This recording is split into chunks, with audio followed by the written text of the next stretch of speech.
Good afternoon, and I want to thank each of you for joining us on our Sine and the last day of the 2025 legislative session.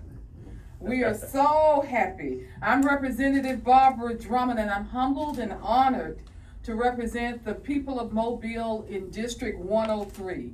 As chair of the Alabama House Democratic Caucus, I would like to first begin by thanking each of my colleagues for a good year. I am so proud of their work and the tireless effort of our staff and all of the unwavering passion for serving the people that we represent. Our caucus has a tremendous strength, experience, and persistence. That's why we continue to have success in passing substantive and meaningful legislation that moves Alabama forward. Moreover, we continue to stand firm and remain vocal in our opposition to legislation that conflicts with our principles and defies common sense or fails to improve the quality of life for every Alabamian.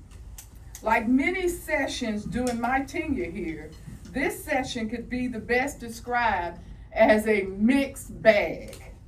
In terms of the efforts made by members of our caucus, we had many significant accomplishments, such as Representative Lawrence's bill for providing pregnant presumptive eligibility for Medicaid, Representative Rafferty's bill for removing taxes from certain feminine and maternal products, as well as his bill for providing portable benefits for self-employed contractors. In addition, Representative Clark's bill for allowing tax exemptions for county and municipal housing authorities, Representative Hollis's bill for tax and regulate heated tobacco products, Representative Gaban's bill for criminalizing advertising that promotes human trafficking, Representative Hendrick's bill for addressing juvenile crime and detention, and of course my bill for regulating vaping products and keeping them out of the hands of our children. On the other hand, our caucus introduced dozens of bills that were never given a fair hearing in committee, and they were voted down for purely political purposes with little consideration or debate allowed. This was very important legislation, such as Leader Daniels' bill to lift the expiration date on the state exemption for overtime pay that has saved hardworking Alabamians well over $250 million since it went into effect last year. Because of Republicans' refusal to let that bill be heard in committee, the tax exemption on overtime will expire at the end of June. This will essentially amount to one of the largest tax increases on workers in the history of Alabama. Given our current economic uncertainty and rising prices, the timing couldn't be worse for struggling families who work overtime just to make ends meet. The same is true for Representative Clark's Alabama Voting Rights Act and legislation she introduced to protect the voting rights of the blind, the elderly, and the disabled, especially as we continue to see more and more efforts to suppress the vote in Alabama. This is urgent legislation that demands our immediate action. Likewise, we can look at the crisis in our justice system and point to several bills that were introduced by Representative England that would have ensured fair and humane justice and significantly reformed our broken pardons and parole process. Sadly, these bills had languished in committee and were never brought to the House floor. And those are just a few of the examples of the many good and beneficial bills introduced by this caucus that deserve to be heard, but instead never got any fair consideration. We began this session with clear purpose and substantive legislative agenda we call Forward for Freedom. And that is a march forward that we are determined to continue. We believe in the promise of our democracy and commit to our common goals of creating more perfect union so that we may move forward for freedom. We will remain staunch in our belief that our freedom and your future depends on the effective, responsible government that honors diversity, inclusion, and equity for all without fear or favor. We believe in a fair, transparent, and accountable government that respects personal liberties, ensures public safety, and helps every Alabama citizen pursue the American dream. So as we return home to our constituents and begin to preparation for the 2026 session, we will meet with the voters in our district to better understand their specific priorities, concerns, and aspirations. We will renew our fight to ensure that their voices, not ours, but their voices are heard, and work diligently to enact legislation to improve the quality of life for them, their families, and for their communities. I want to thank you all again for this year. To give further perspective on this legislative session, I'd like to introduce Representative Kelvin Lawrence of Haynesville, representing House District 69.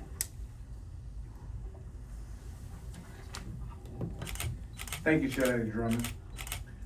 When you describe the results of this session as being a mixed bag, I couldn't agree more, especially when we consider the real urgent needs of Alabama families. I'm still trying to understand why we spent so much valuable time this session on topics like renaming the Gulf of Mexico or trying to put the 10 Commandments in public schools. Why did Republicans feel that Alabama police suddenly need expanded immunity from prosecution at a time when we literally had to fire a city's whole police department due to widespread corruption and rampant illegal activity? Furthermore, we've had no meaningful discussion in the legislature regarding the impact of the Trump administration cuts to vital projects and services that will negatively affect Alabama.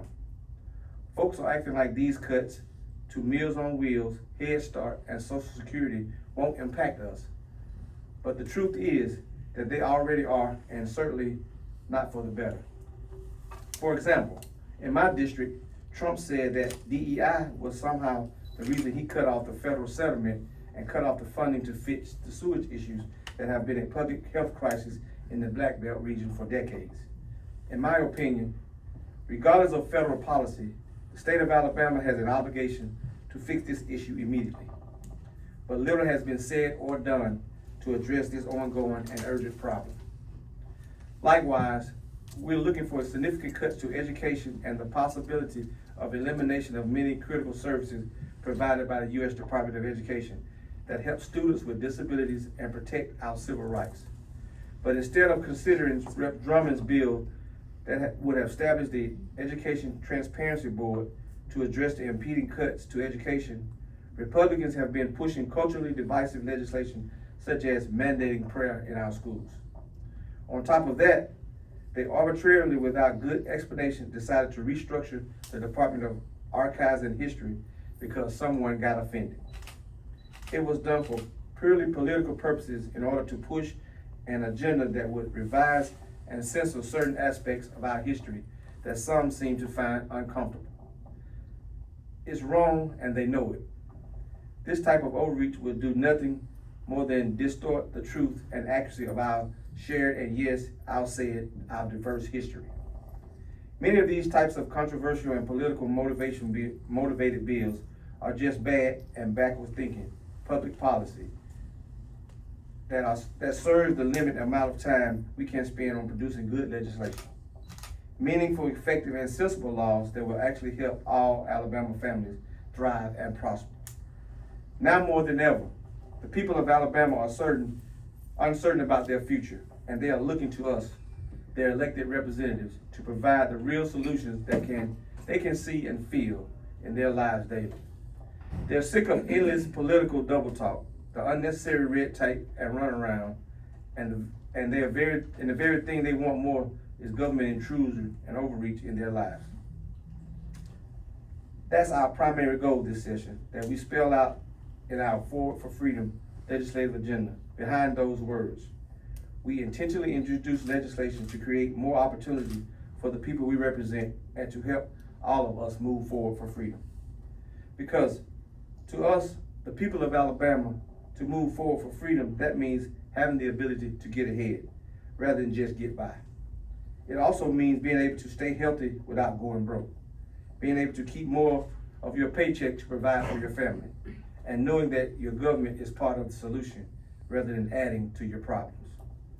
We will continue to vigorously oppose those who would take Alabama backwards and undo the progress we have made over decades. Our fight is for a better future, for more opportunities, and for Alabamians to enjoy more freedom to their lives and achieve their goals and dreams. Thank you so much. And now I would like to introduce Representative Neil Rafferty of Birmingham, who represents House District 54.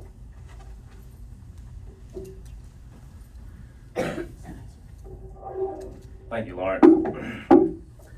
So as I listen to my colleagues' remarks, I'm reminded of the wisdom of Thomas Jefferson when he said, "The care of human life and happiness and not their destruction is the first and only objective of good government." Those words continue to serve as a guiding principle for this caucus. We now begin to collaborate on building an effective and meaningful agenda moving into the 2026 legislative session. Once this session concludes, we will be immediately returning back home to our districts and our constituents to ensure that the people's will always remain our sole and primary focus for the legislation that we introduce on their behalf. As my colleagues here have indicated, people are feeling a great deal of anxiety, fear, uncertainty. There's a lot of volatility out there right now.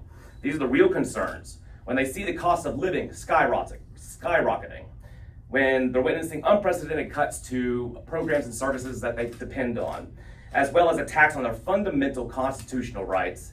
In addition, they are watching a state government that often seems more focused on performative, partisan politics rather than practical, people-centered policies that would improve life for all of us.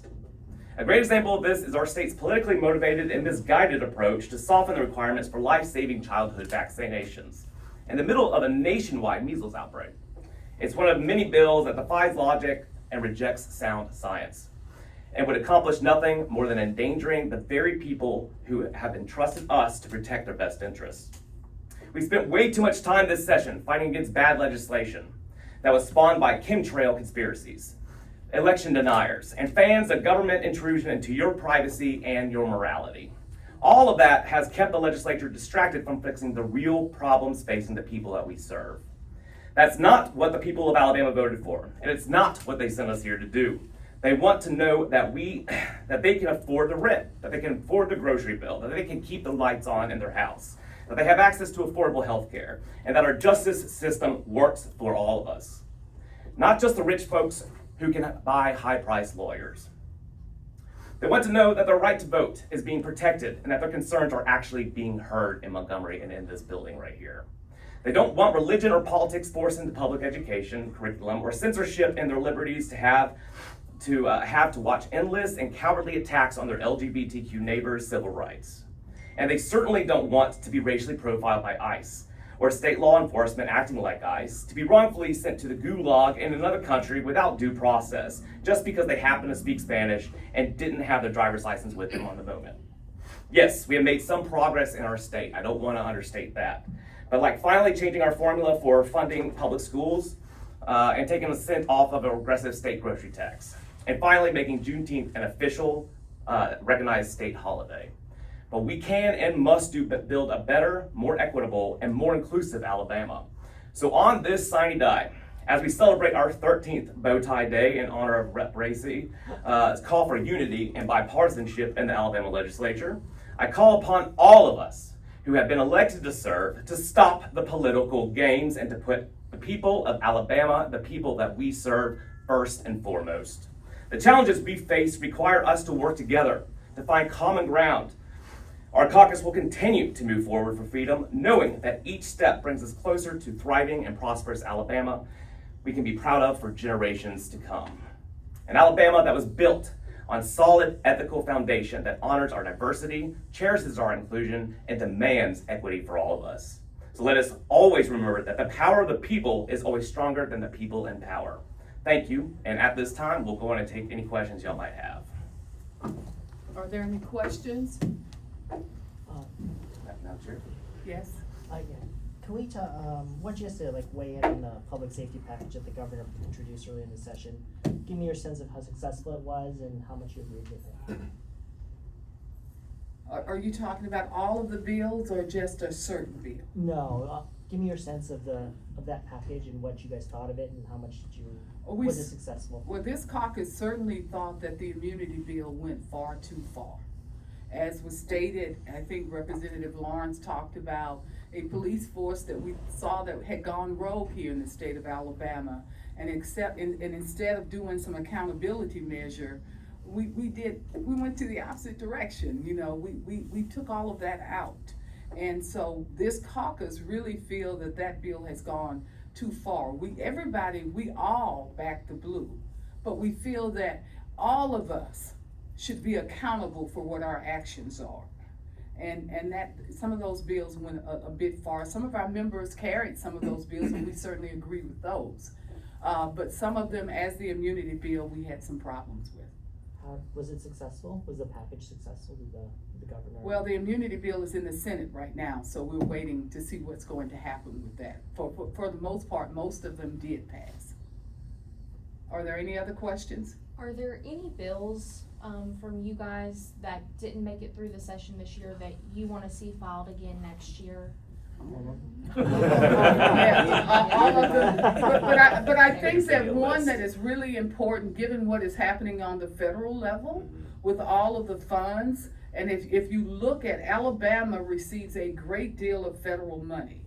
And we're subject to lose many of those, not just in education, but in healthcare, because we have a lot of research hospitals and institutions in Alabama that have already lost money because out of the NIH budget.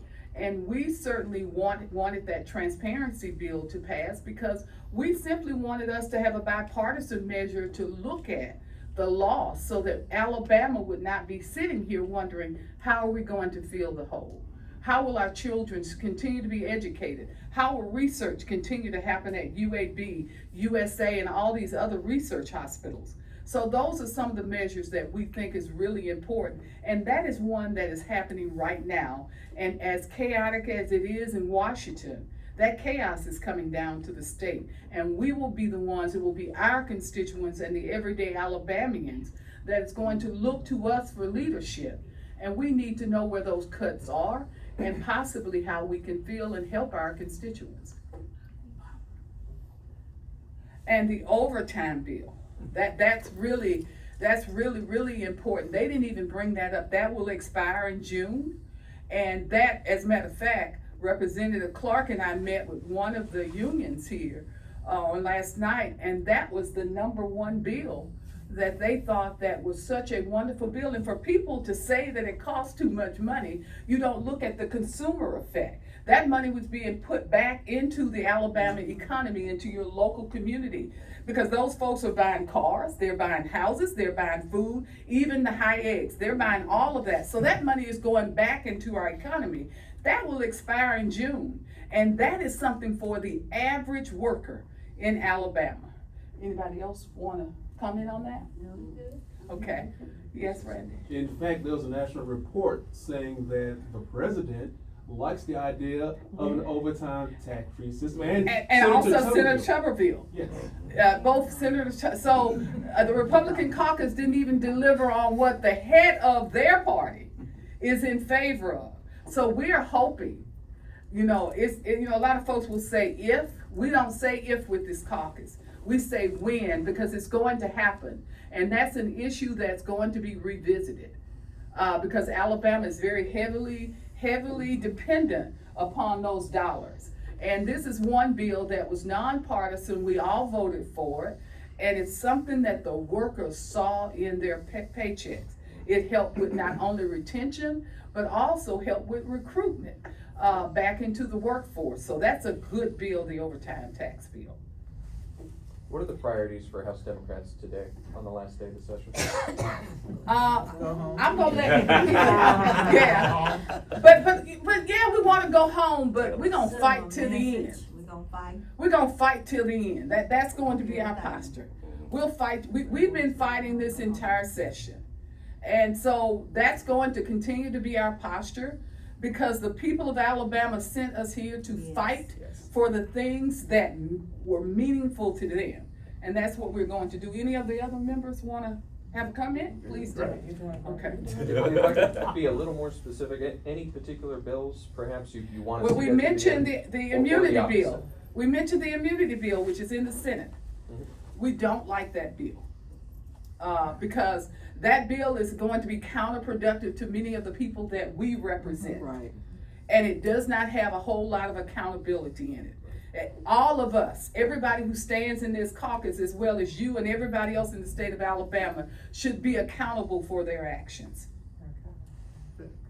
And then, then also the archives bill, that is also currently was in conference. I mean, those are bills that won't move Alabama forward, guys. Yes, wait just a second, Representative Jackson has something to Yes, say. thank you, Madam Chair. I just want to say that immunity bill is nothing but a license to kill. The policeman already has the authority to make an arrest, but he does not have the authority to execute. That's why we have courts. So this immunity bill is going to give them the license, without accountability, to kill citizens that they don't like. And a lot of them don't look like me. So that's why we so against that bill. And you know, there's another piece of a whole series of legislation that we will continue to fight for. This caucus will always fight for people's right to go to the ballot box. There are so many measures that were out there. Representative Clark had a whole series as Representative Jackson, and we want to fight for folks to have easy access and a right to vote in the state of Alabama. Some of these bills are simply scare tactics, and they suppress the vote. So you will see, you say something we'll bring back next year, you will certainly see that coming back. Could I say something on health care?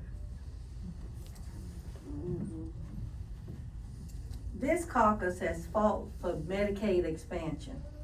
In light of what has happened in Washington that has a major impact on the state of Alabama, are all of those federal workers that have lost their jobs.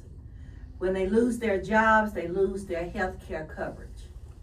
The state of Alabama has not put in place anything to be able to provide health care for those people. And for people that don't know, when you go to a hospital, and through the emergency room, or you have to have some other care and you don't have insurance, then those people that do have insurance pay for it.